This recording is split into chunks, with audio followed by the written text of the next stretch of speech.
ইসরায়েলের সামরিক গোয়েন্দা স্থাপনায় হামলার দাবি করেছে ইরানের ইসলামী বিপ্লবী গার্ড বাহিনী IRGC। তেহরান ভিত্তিক তাসনিম নিউজ এজেন্সিতে প্রকাশিত এক বিবৃতিতে বলা হয়, ইরানি ব্যালিস্টিক ক্ষেপণাস্ত্র হানা দিয়েছে ইসরায়েলের একটি সামরিক গোয়েন্দা সদর দপ্তর এবং মোসাদের একটি অপারেশন পরিকল্পনা কেন্দ্রে।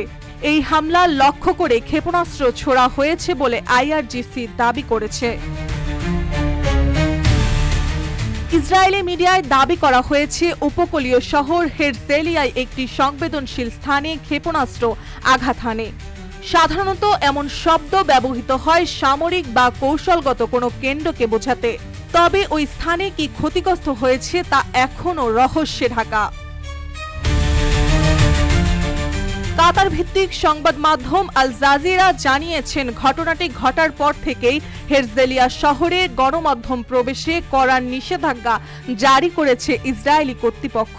ফলে হামলার প্রকৃত লক্ষ্যবস্তু বা ক্ষয়ক্ষতির প্রকৃত চিত্র জানা যাচ্ছে না।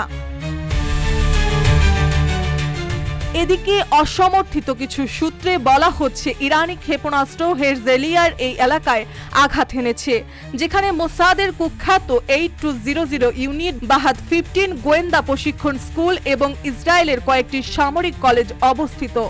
এসব জায়গা দীর্ঘদিন ধরে ইসরায়েলি গোয়েন্দা তৎপরতার মস্তিষ্ক বা কেন্দ্র হিসেবে পরিচিত।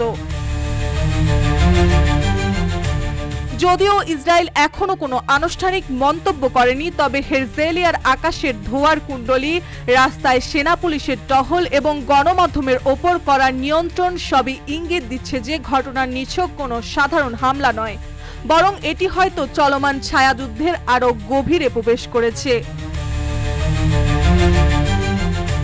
মার্জিয়া মৌ, রূপালী বাংলাদেশ।